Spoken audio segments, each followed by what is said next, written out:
Good morning, Singapore. Good morning, Malaysia. How are you? I am good. Oh, there was a pause and a drag. So the first thing is like I'm checking technically whether we've done so far, how well we've Hmm. done so far for me to say I'm good because technically if anything messes up, I know I have messed up. So that's why I was thinking, okay, are we all good? Because okay, it's appearing as June and all is well for now. So how are you, Sham? You've been dealing with a lot of stuff. Yes, I have. But after the 2 years, 2.5 years doing stuff on platforms and offline, anything that can happen will happen, right? Technically. So she'll go with the flow, and we've got a cool guest who's dealt with even more, challenges and adversity. So I'm sure, we are good. We are good. So yes, And lots of this things happening. Yes, about to say No, I said this. this is why we need a partner, Hmm. Correct. right? Own To raise you cheerleaders. up, to raise you up when you're down, and when you go too high, to bring you back to be grounded. Yeah, and you do that very well. All right, nice. We were catching up earlier with Naga, and I'm going to bring her in very, very quickly, right? Because we don't waste time. And one of the chats or questions that we were chatting about, we were talking about why we do this, right? Really, for me, is really the opportunity to be able to bring in leaders like Naga into this show, right?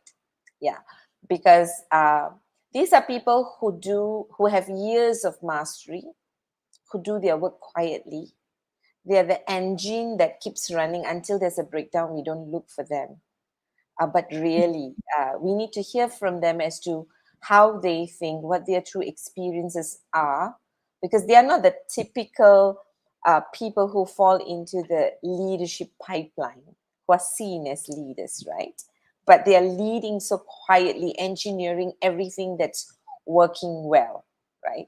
And that's for me, I think that's the most exciting part for me, right? To hear from those whom we don't usually hear from.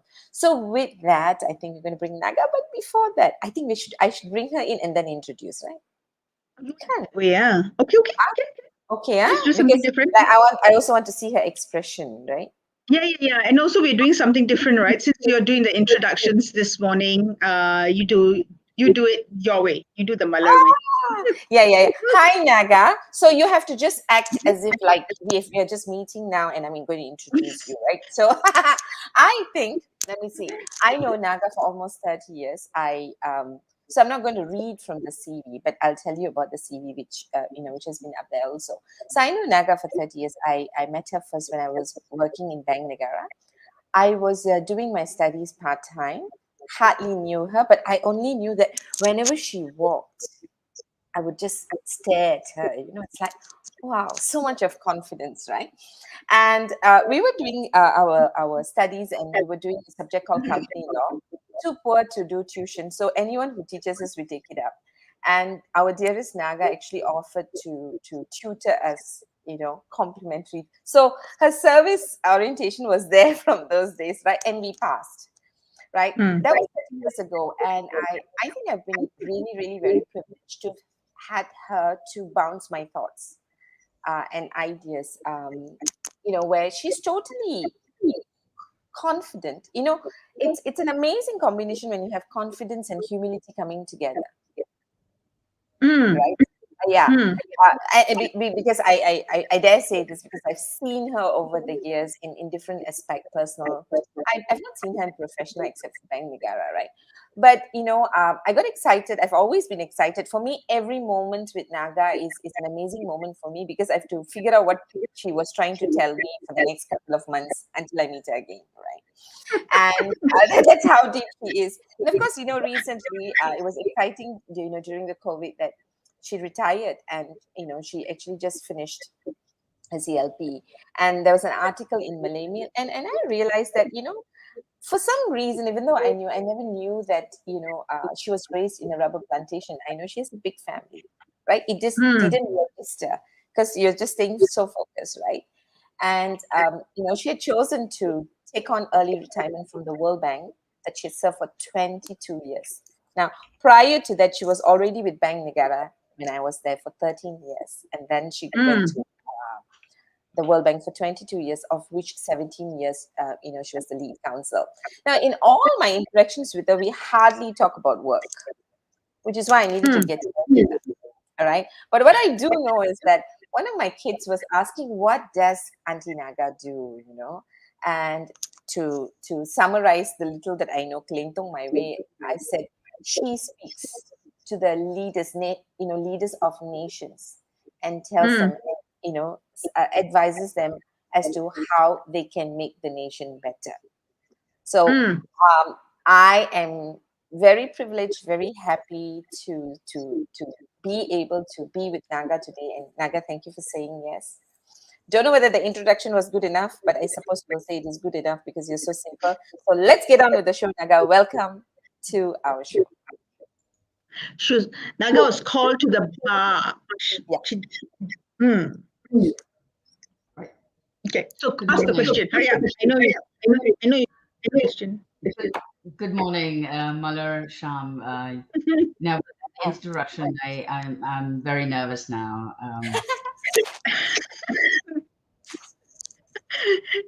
It's so cute to see Naga nervous. Yeah, you did. You set it up, right? You set it up that way, right, Malar? Well, I get to see the I don't want to say maybe the like Naga nervous, but again, this is the beauty about individuals like Naga who say what they feel and do what they say, right? And I think that's amazing. So it's good that you're feeling. It's not helping at all. You're making me even more nervous, and the order has become taller now. Unexpected. Just kidding. Go ahead. Sorry. Okay, so how do we not make her nervous? Okay, let's talk. Right. So Yes. it's important about. So Naga, tell us. I think we've put up the article. That's how I very quickly shared with Sham. I said we have to bring my friend over, right? And so, like, why would you do this? As in, As to you've had such a successful career, right? Okay, I would say it's a successful career. Not sure whether you'll see it as successful career, right? We've had such a good, like we are all looking at what work, right?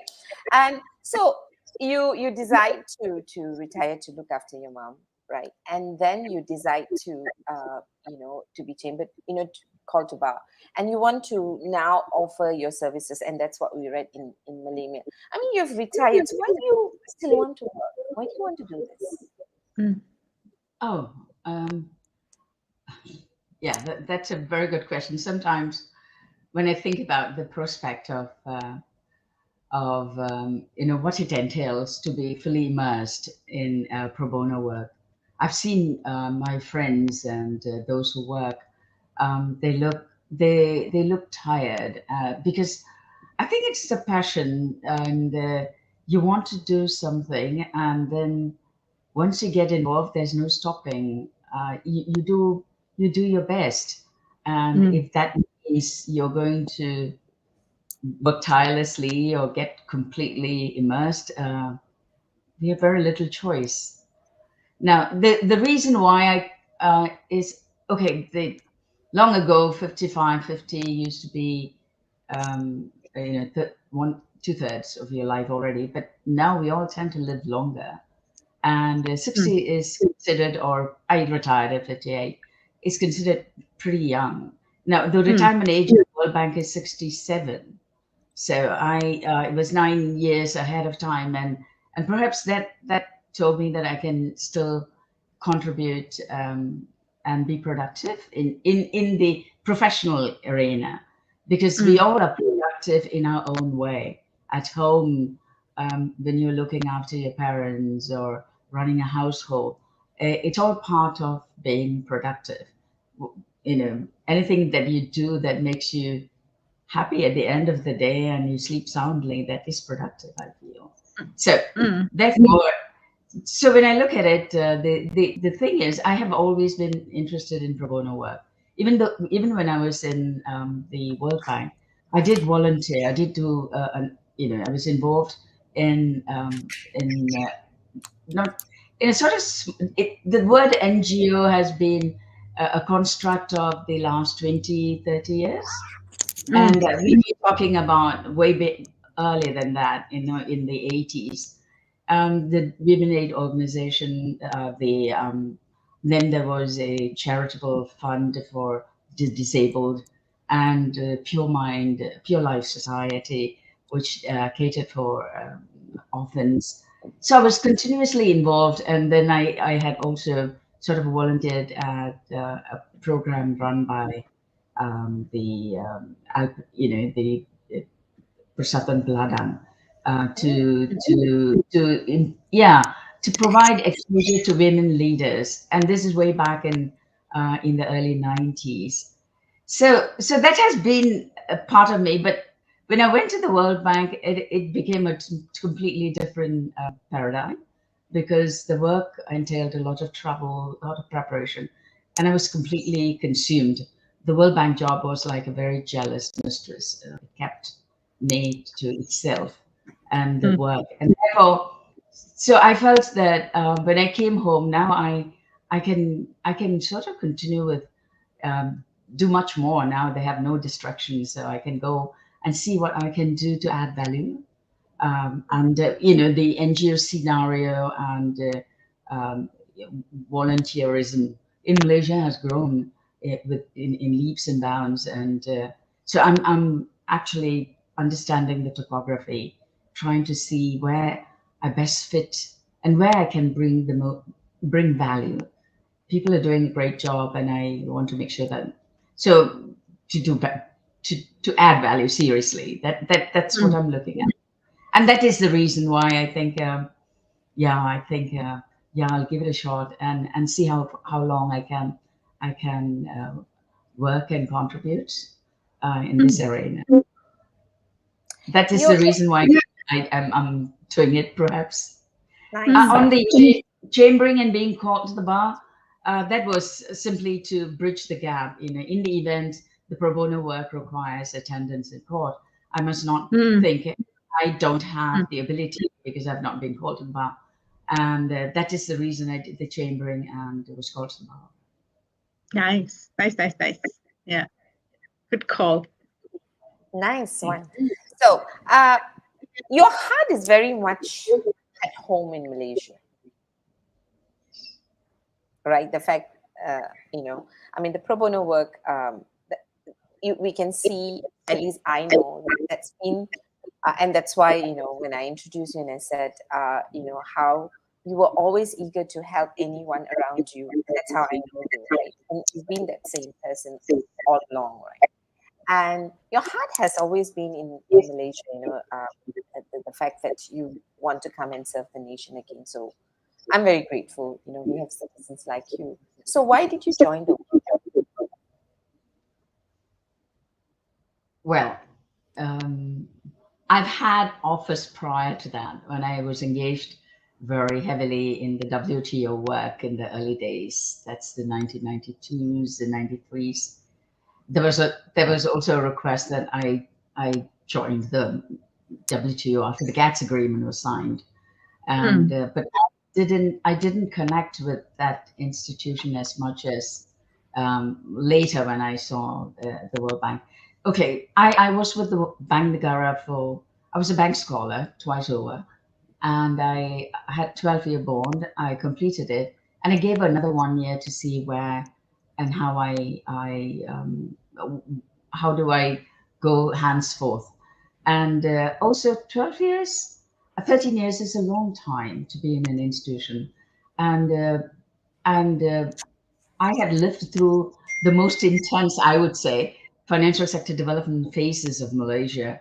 I don't know how many of you all will recall the cooperative crisis, the banking crisis, the new law, BAFIA, introduction of electronic payment, the restructuring of BNM, and many things happened. And then I looked at it and I said, I need to do something bigger or more. And then I also thought, okay, but perhaps I should just take time off, go write, because central banks were evolving around the world. And I thought, okay, I have gone through this experience, perhaps it's good to write. So I got a place in the New York University, which has a central banking center, to do my PhD, which will allow me to write. And I was literally ready, and I got a call from the World Bank because I had met some of the people at the IMF and World Bank in an earlier interaction. And they asked whether I would be interested to join them. And I thought, oh my God, never thought about it. But anyway, and then I went over to talk to them. And I said, this is where I want to work. Because the World Bank's mission was eradication of poverty and playing a key role in the development of a nation. I mean, that sort of blows you away, right? So I still, and another particular thing that happened to me is when I went for meeting up with some of these managers, I still remember how I was moved when I saw this sculpture in the lobby of the World Bank. It is the H, it's not the front that you see now, it is the other side of the lobby. And, the sculpture depicts an elderly man being led with a stick by a younger boy. And the sculpture was a tribute to river blindness. And that moved me. And if this institution does this, I knew I will be happy in that institution. So that's the reason. I think I had come to a saturation point and needed. And Bengagara was, when I joined, with public service. And then when I looked at the World Bank, it looked like a larger public service, so to speak, serving nations. And when I started work, and I also felt that it would be good for a person from developing country to be part of an institution like that, because you can bring in developing country perspective, issues, problems, and problem-solving methods to the solutions proffered by the bank. In fact, that was actually the reason I wanted to be a voice of the developing country by joining an institution like this. Mallar, I'm going to jump in with a question because I see something that I want to talk about. Right? You said two things that I want to draw early on that I want to draw on. One was when you start, there's no stopping, right? And the second thing you said was after 13 years is a long time being in an institution, right? Or being with an organization. Yet you were with the World Bank for more than 20 years. So help me reconcile. I asked myself that, all right? And I go 13 years. I guess it's because the arena is bigger. See, in Bengagara, it is one nation. Whereas the World Bank, I worked in all the regions, and I worked in many countries. Literally pulled up the sleeve and worked in like 60 countries.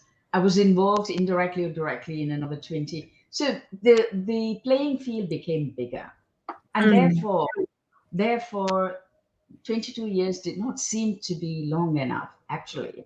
In fact, I still remember, even after 22 years, I was still very excited about my work, and I was looking forward to it. And it was, time flies. So it's a very different, I guess it's the playing field. It's just, you have a larger playbook, so to speak. And then the other one you mentioned about how you get sucked into it. And you see, remember, I told you I get sucked into it, and that's it. So the jelly mistress kept me. excited till the very last moment when I decided to leave. Even now, I'm excited about what the bank does. Yeah, it was. I can see that. How I, even when I left the bank, Bank Nagara, you have this affiliation. Bank Nagara was my first love, so to speak. And then you go to the World Bank, and it's like a marriage. Yeah, nice metaphor. Malan, you want to take the next question? First love and metaphor. marriage. First love and marriage, yeah. Yeah. And so, what gave you the courage to say? Because I know that the work is, when you're immersed, you're so passionate about something, right? It's not easy to cut away. I mean, I get that. But how did you manage to say, okay, this is enough, or I'm done and I'm moving on? How's the transition for you? It's a tough one, no? Basically, because it's easier to walk away from a job that you don't like when there are a lot of push and pull factors. But I think in my case, it was purely pull factors in the sense because it was a combination of a number of things. First of all, I did not enjoy the flexibility that I was accorded earlier. I had moved to Bangkok to be closer to home, and I spent a lot of time flying back and forth, but and spending weekends here, and and sometimes I get to spend even more than weekends here and fly to the next destination for work. That was the flexibility that I had gotten when my mother had fallen down and broken her arm. Then what happened is, but early 2020, my posting to Bangkok was coming to an end, and I was given to understand that I have to either go back to DC or I have to go to Hanoi. Initially, I thought Hanoi is not too bad. I can still try to swing it, but then but then at that point in time, my mom lost a sibling. My mom, that was only surviving sibling, her sister. She passed away with cancer, and the initial stages of lockdown was starting, and we couldn't attend the funeral because her family was large, 20 people for the funeral, and I could see how visibly my mother was moved, was very depressed. So that, and I thought, oh my God, I need to be around with her. And then the second thing is, then I looked at my sister who was looking after her, and then I realized, because the 2 months that I stayed without traveling made me realize what it entails to look after a 91-year-old person. And I felt bad that I didn't quite understand the magnitude of responsibility. And then the third factor was a friend of mine lost her husband, and he just died of heart attack. And they had a lot of plans to travel together when she retired. And so you see, it's a combination of four factors. And I looked at it and I said, okay. I don't know how many of it is push factor or pull factor, but bottom line was I decided, okay, great. Just let's stop working, be at home, take care of things in the home front, and see what to do next. And just like that, I decided I will do it.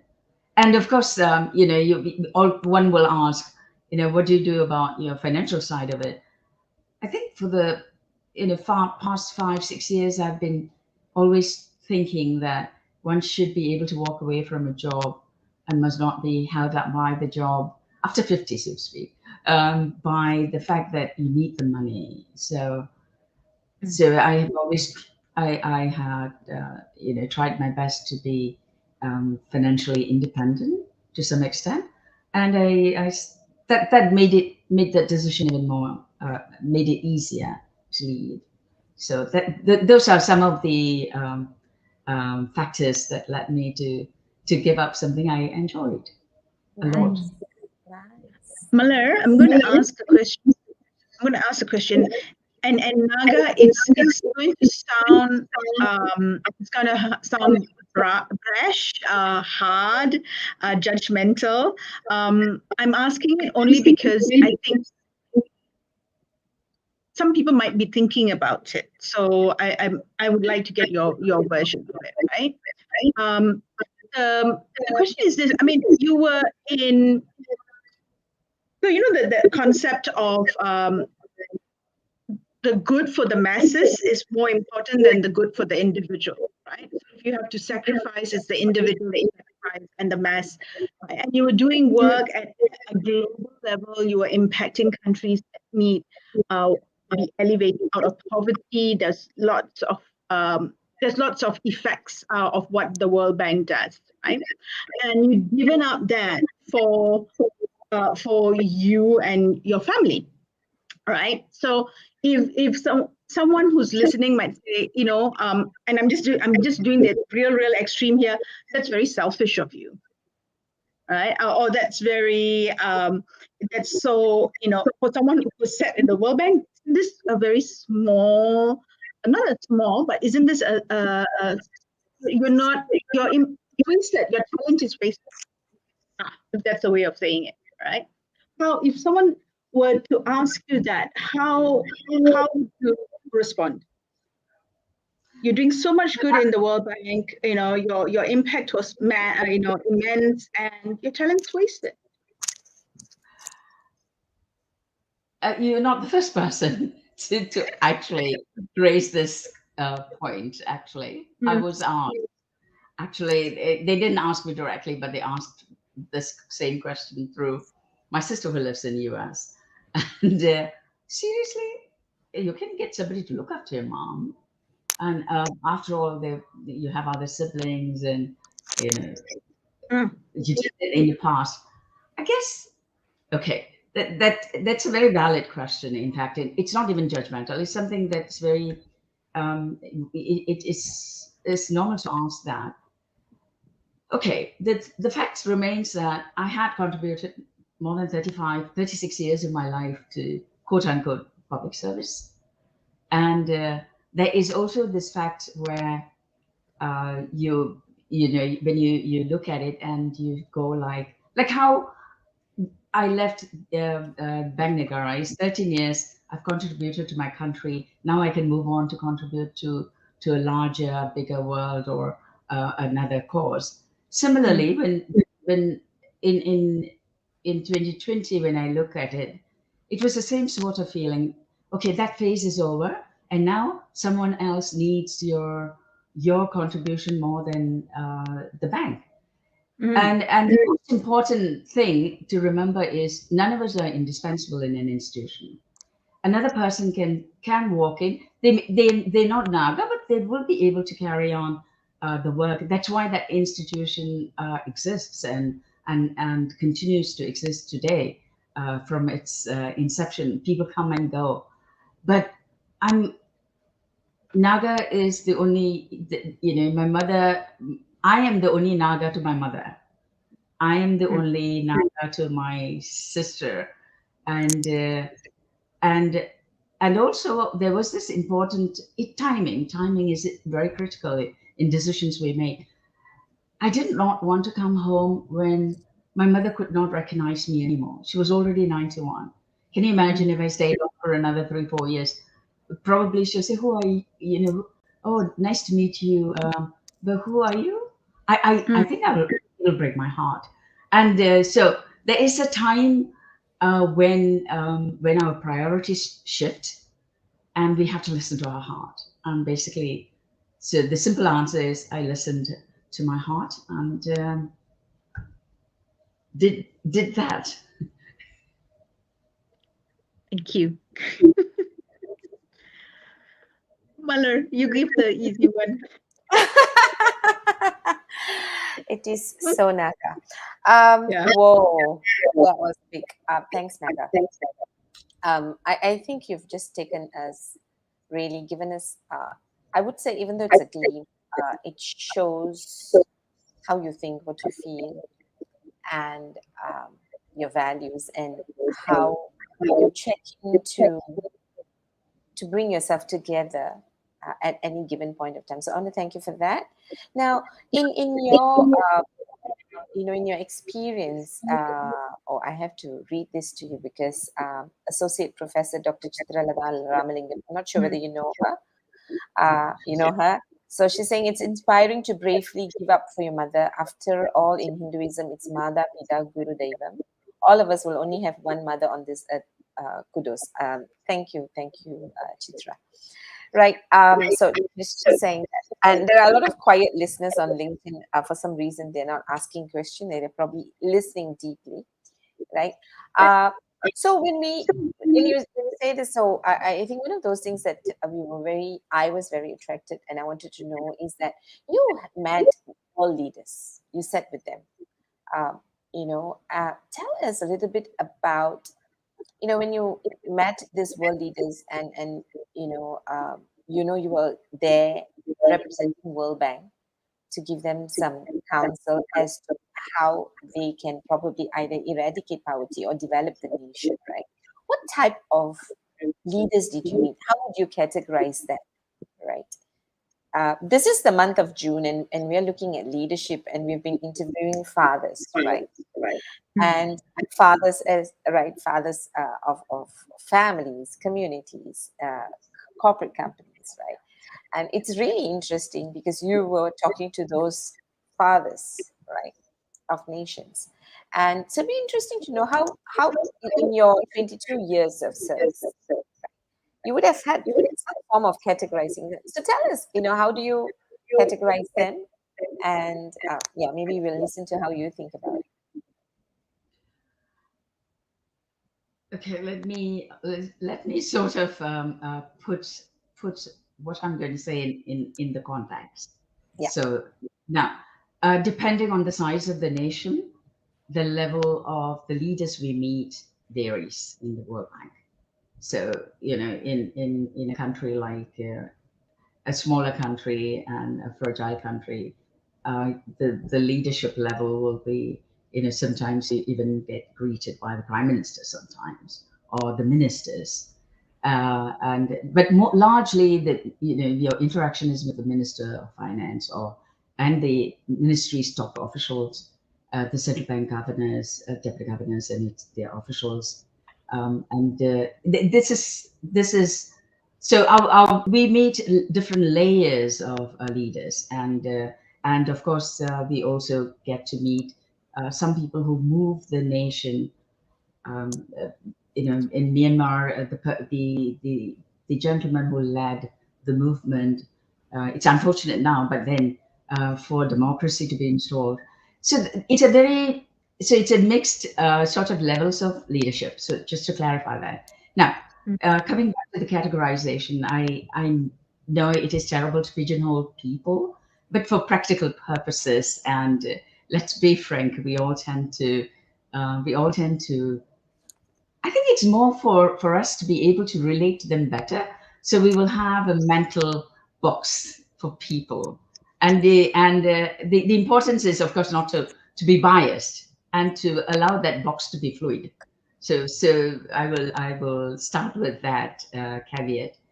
Now, the work at the bank consisted of my role largely was basically being part of a team, make an assessment of the financial sector. We are invited to go and make an assessment, look, and they will say, tell us how to make our financial sector more dynamic, safe, and sound. And then you look at the aspiration of the country, the plans, and then with the assessment and stakeholder discussions, everything at the end of the day, sometimes it takes about 2 years, you come up with practical and implementable recommendations, and then you design a project and design the financing, and then you'll go on to implement a project. I mean, literally, this is the life cycle of the engagement, in different, maybe shorter period or longer period in a different area, could be education or health. And typically the engagement takes about 5 to 6 years. That's how long interact with the leaders at the various levels, and therefore what we do is we want to make a change. They want to reform, and the result of a reform is change. So it's basically a change management that you are trying to induce. And therefore, I see the leaders as champions. Now, I mean, you guys are the gurus. Much has been written about leadership styles, the democratic ones, autocratic, the laissez-faire type, strategic, what transformational, transactional, and then even bureaucratic leaders, right? To name a few different styles, 5 styles, 4 styles, and 7 styles. For me, I would put them into 4 categories. Remember, in the context that I was working, one is the unreliable champion. Second is a weak champion. Then you have the willing champion and a real champion. I gave it a thought, and I went back to 22 years and tried to sort of summarize their behaviors. It is very, very broad spectrum, right? What do I mean by the unreliable champion? They say the right thing, but they don't really understand or care for the issues of policy. They have no moral conviction for the reform. They follow trends. They'll play along as long as there's nothing controversial or difficult. Now, as long as the project or the reform doesn't upset their political masters or their own position, they will go along. But then people like this can't last. The project will stall and be cancelled, because invariably you'll come to a lot of issues in implementation. And then another trait of them is that they will blame the failure of the project on other people, and they will make sure that they secure their position. So I call them the unreliable champion, though they claim they're a champion. Then you have the weak champion. This person knows what's right, cares for the cause, knows that the reform will benefit the country, but they're afraid to ruffle any feathers. But they will be willing to try. Now, and this leader will postpone. The way they cope is they will postpone decisions. They will take time to make decisions, and then sometimes they take so much time that events will overtake the reform. And then they sometimes stop on track because it doesn't resonate well with their political leaders, or the opposition is strong. They can't move past the barricade, and they will not take on battles for the cause. And essentially, they will become bureaucratic, succumb to fear, and go into a paralysis. I've seen such champions. I mean, the word champion in quote unquote. Then you have the willing. Then you have the willing. Your categorizations and your terms. Very nice. Okay, the willing champion. The willing champion. The willing champion knows what is right, cares for the cause, knows that the reform will benefit the country. They're convinced that the reform is right and necessary, recognizes the parameters of their power, and is willing to push the envelope to the extent that the endeavor can succeed. Unfortunately, they do not have the tools or maturity to navigate stormy paths and uncharted territories. So they may not be as effective as they would want to be. Now, then you have the fourth, the real champion, so to speak. Now, this leader is whom we all love. Actively seeks to make a difference. They work in a team. And the person and the team go beyond self-interest to identify new changes. They create a vision to guide the change. They use their influence, personal or otherwise. They use their influence and their station and their position to influence, inspire, persuade, and execute change. They are strategists who build a network, and they know how to pick battles. And they're willing and they're flexible enough to adjust the implementation without affecting the outcome. So they find solutions for making it happen, and negotiate how the implementation can be done in a way that we still reach the outcome. They find solution, remove hurdles, and they're willing to give you a good fight to keep on course. I mean, this is so ideal, but I have seen such champions too. Now, one added point about is that people's now, if you look at it, 1, 2, 3, and 4, what it is the strength of character that makes the difference. Then the second thing is the moral conviction in what you want to do.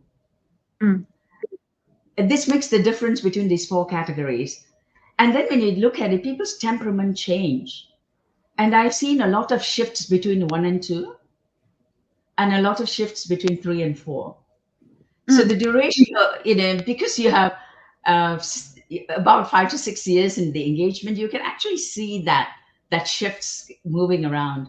So when they're shifting, that's when you go in and try to hold them in position, and that's a tough job. And then you try to regale. Remember, you were the real champion.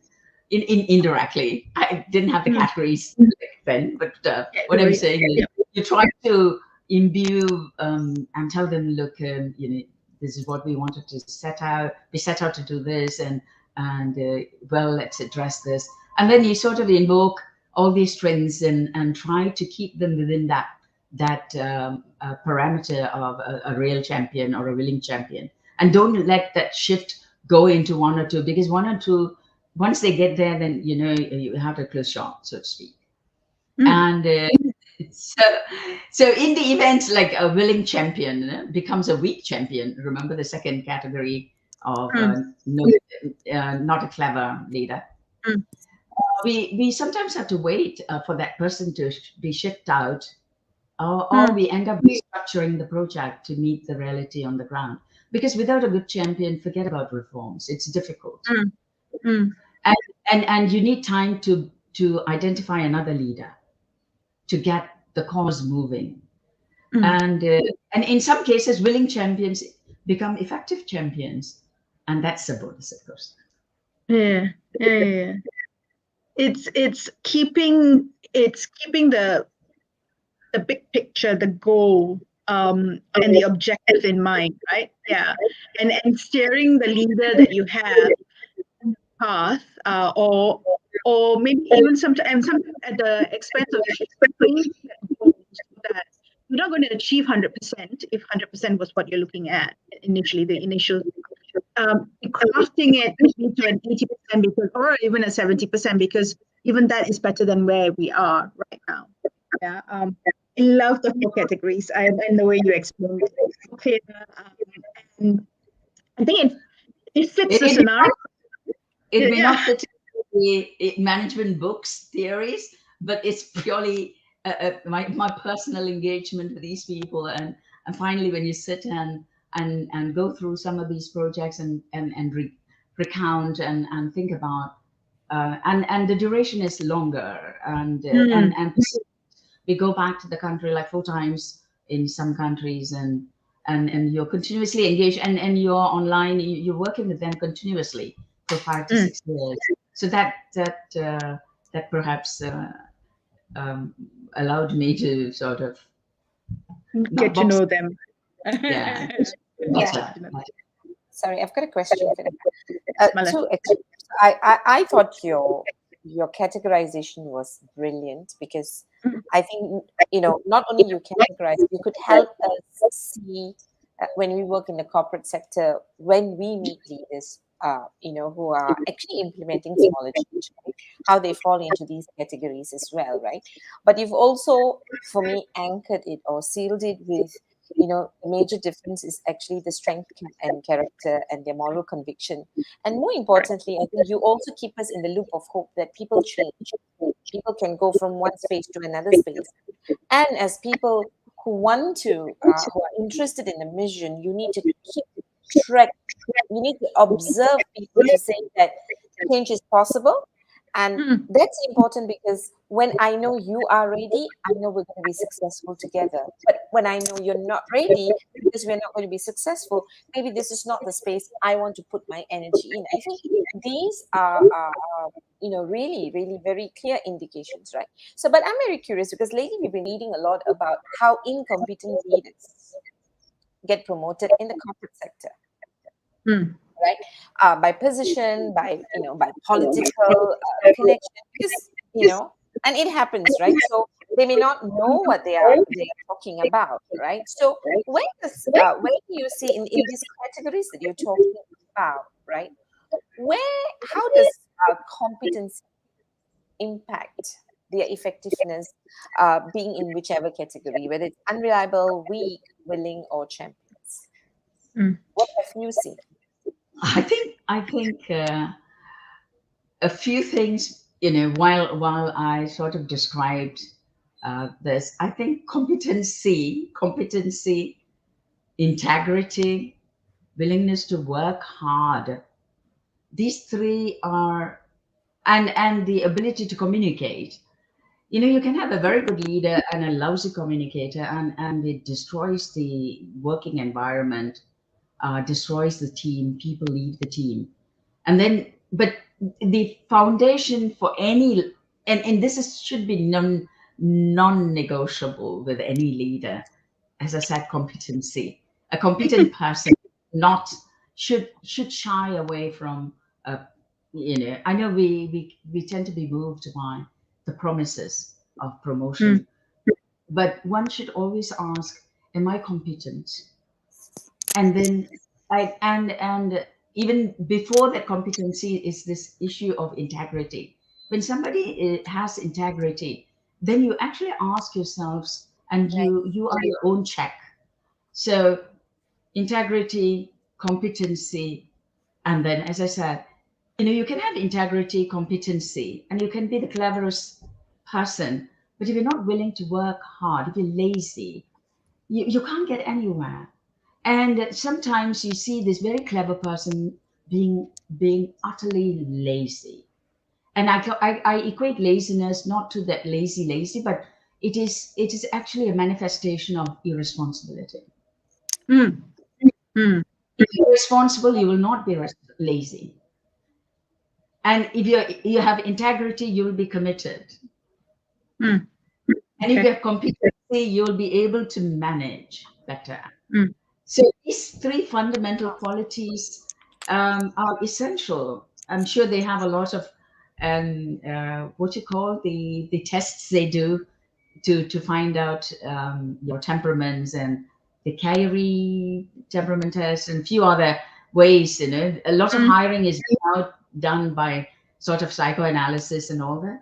But I don't know, how do you do psychoanalysis to find out whether a person has competency? Is something that can be measured, but Yes.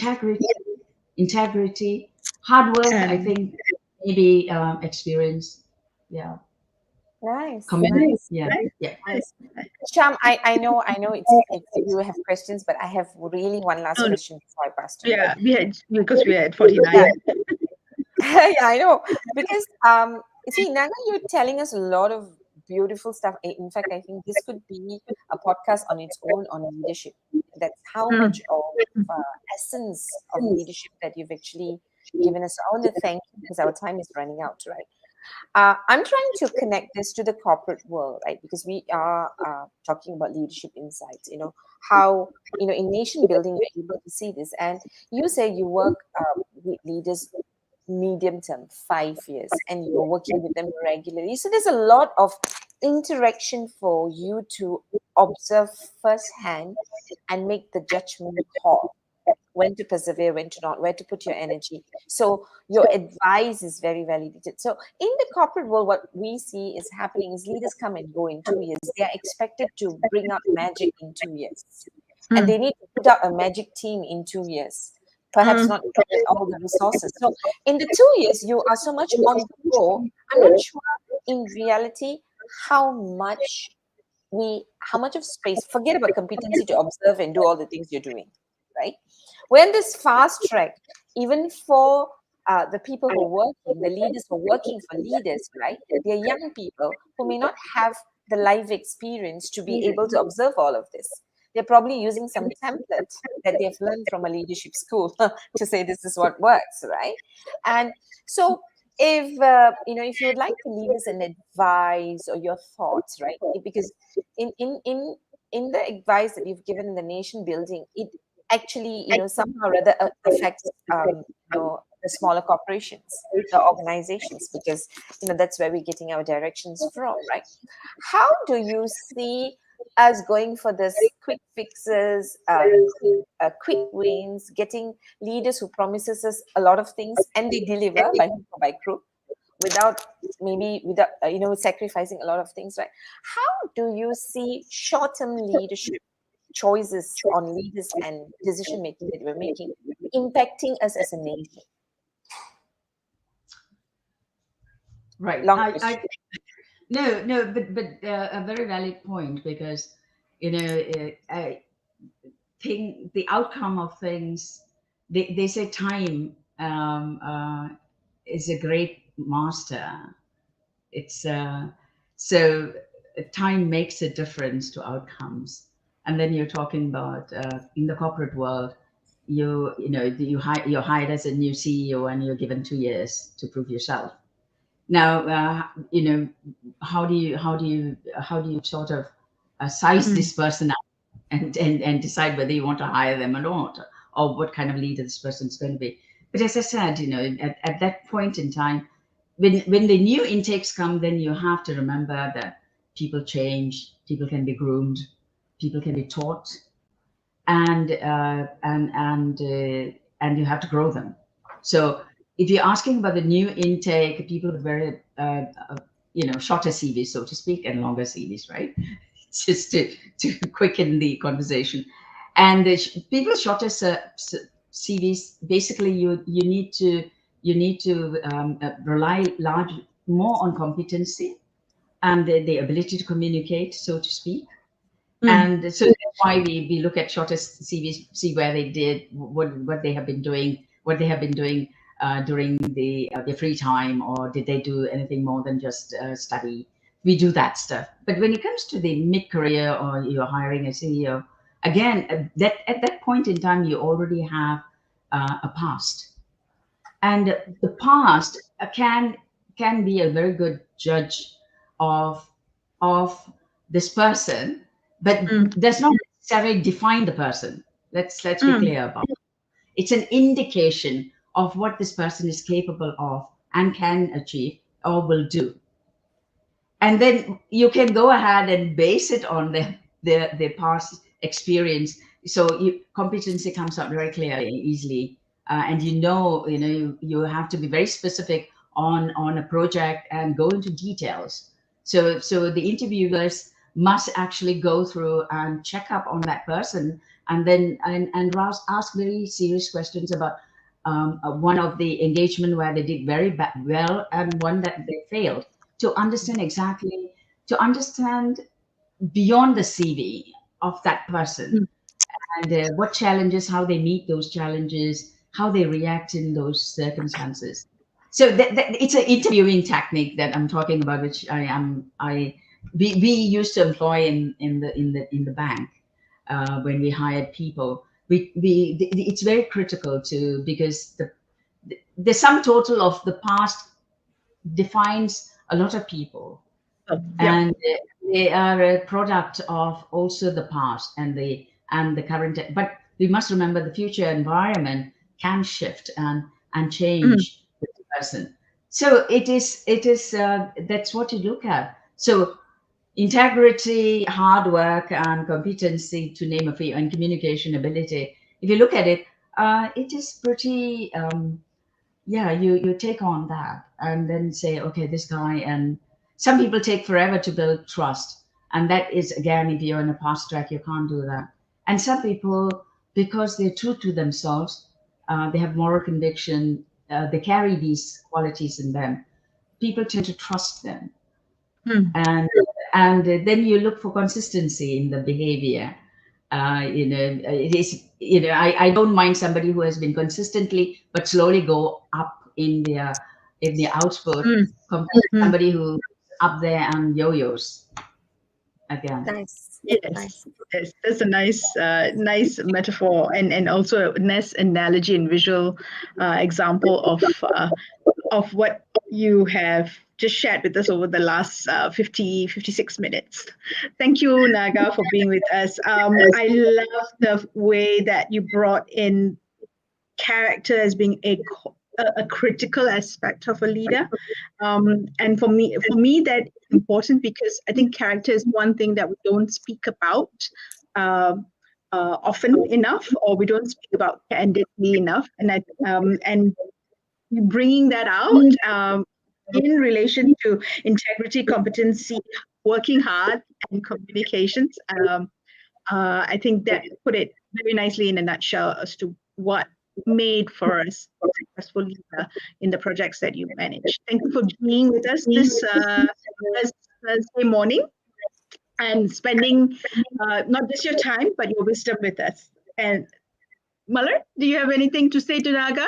No, I think there's enough to even write a leadership book, Naga. I know you. Yes. Yeah, there's enough to dig deeper to write a leadership book, and I just love how Naga actually helped us transition from nation building to Hmm. right up to the personhood, the character of the leader that contributes to the nation, right? And what I also love towards the end, which we probably need to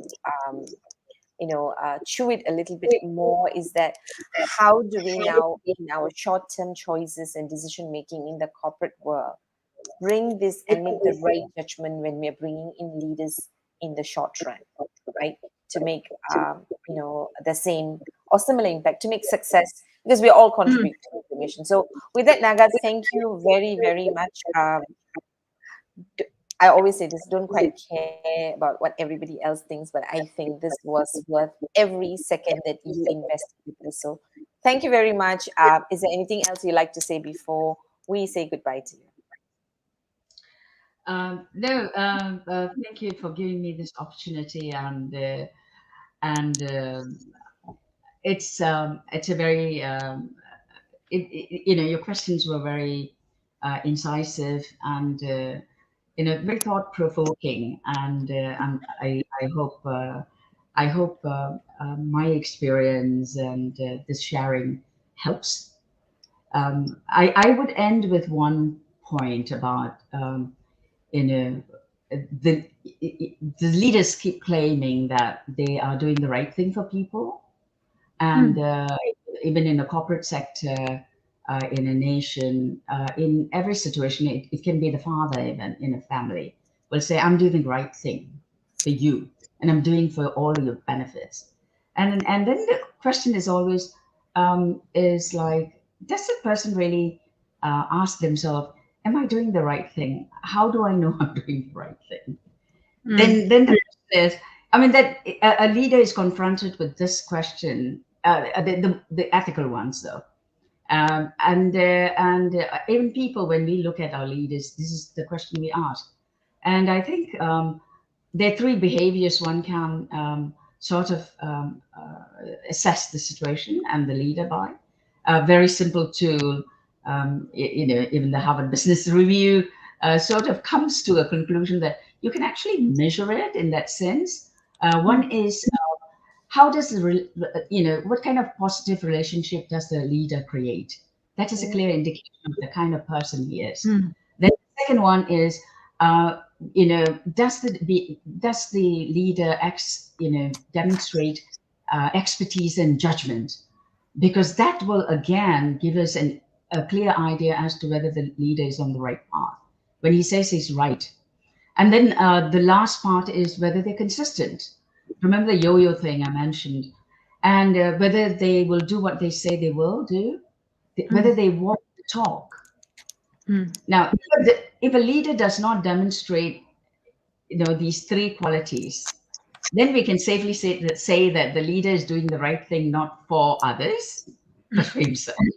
So, I will end with that because we are confronted with people who take who take on leadership positions every day in every situation, or when there's a crisis or a panic situation. And then after a while, you wonder who's a real leader. If you see Money Heist, and that's a very interesting a series, the Spanish series, and you will see how the leadership is very fluid there. Just a thought. I'm a movie buff, but thank you, ladies. Thank you very, very much, Malar. Thanks, Sham, for this Most opportunity, welcome. and yeah, good Thank luck. you. Thank you. Thank All you for right. saying And yes. yes, yes, And I think that's a great note for us to end this show for this week. Malar, what do you think? yes. So I'm just gonna say bye to Naga before you say goodbye. Thanks, Naga. See you soon. I'm just gonna get you off the screen so that we can say our goodbyes. Yes, Sham. Yo. We went beyond time, but it was worth it. So Yes. we're gonna say Yes. thank you. Connect with us, YouTube, Spotify, listen to Naga while I am going to scramble through my summary today because there was just too many good things that she gave us. So with that, Sham, thank you for those who stayed on. Thank you very much. Yes. Have a brilliant weekend ahead.